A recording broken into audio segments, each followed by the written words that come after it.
there is a gigantic wave of transformation coming. Transformation that will be conducted by nature and the forces of nature, not with human cooperation, but in spite of human non-cooperation.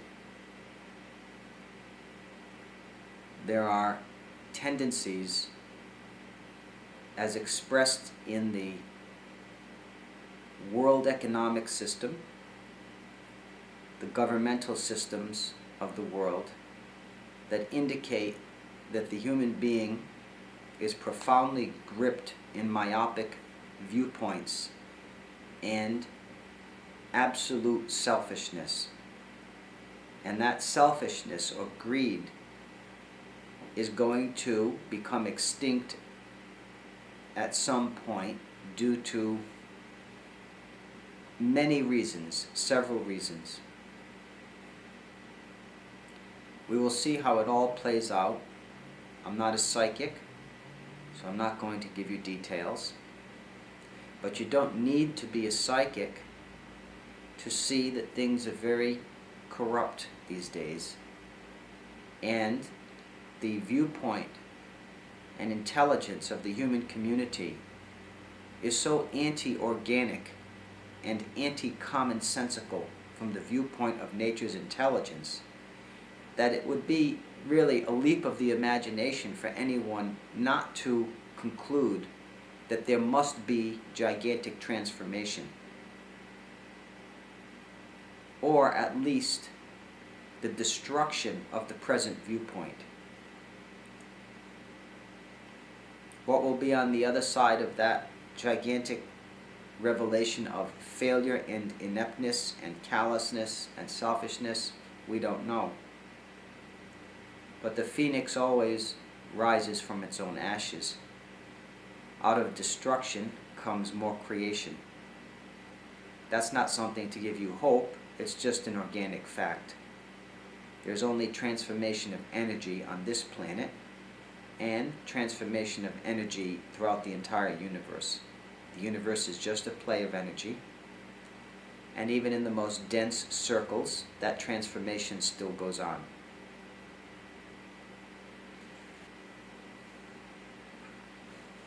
The antidote to the selfishness that we see displayed in the human race today is its dwelling away from money-making and profit-motivated activities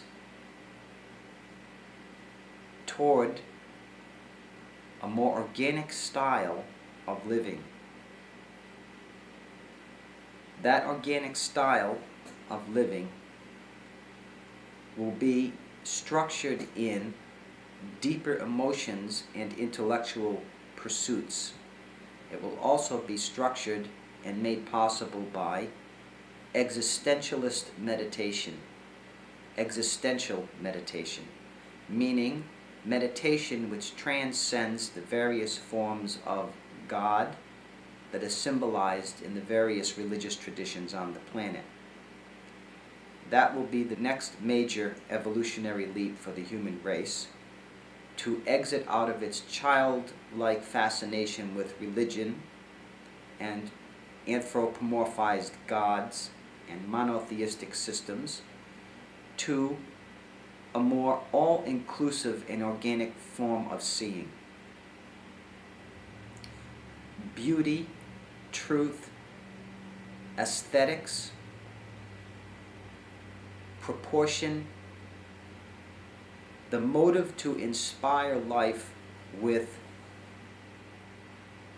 the highest aspirations of the human being is what will create a different civilization.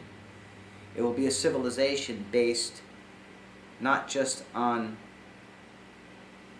art, but also on the best of what science has to offer, and beyond those two, on the inner mechanics of awakening that are displayed in nature through realized beings.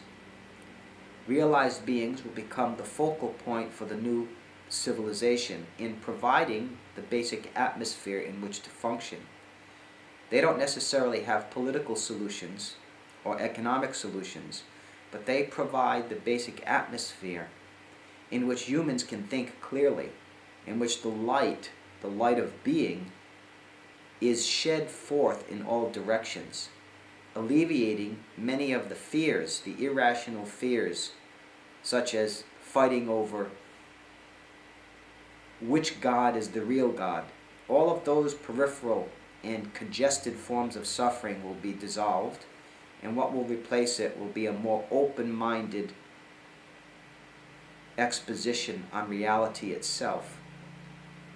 One that understands that the human being, within him or herself, within itself, is capable of knowing everything there is in existence by simply turning the attention within. Also, it will have access to outer avenues of knowledge, which will be artistically structured. Art and beauty, the love of truth, wisdom, friendship will all predominate. The profit motive will be flushed down the toilet in favor of group cooperation and group undertakings that favor what human beings have in common, which is not this or that God, or this or that food, or this or that dress code, but the existence, the pure existence that is feeding the mind at the root of attention.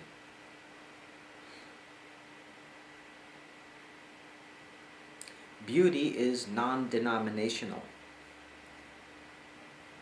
It has no particular expression, the idea of beauty itself. So therefore, it's something that can unite many people from many geographical locations. Truth, pursued as an event within consciousness and not as a series of truth affirmative statements, will also unite human beings. The truth can only be one thing. It can't be many things. Certainly there are individual truths, but those are divorced from the centrality of the idea of truth. It's that which gives limited truth-based understandings their inherent general truthfulness. So the idea of truth is much larger than any particular truth that any human being can have. It's very possible that human beings could begin to recognize that they could be united in the field of beauty and truth and providing nurturance. Instead, what has happened is that there's an internal warfare between the managers of economic systems and the innocent masses that go along with the scam. And this will not change until that sort of functioning becomes obsolete. It can only become obsolete when the atmosphere does not support it. So there's got to be a generalized issuance of light and bliss in the atmosphere which is foreign to the activity of greed. An atmosphere which is only permissive of a more expanded style of functioning.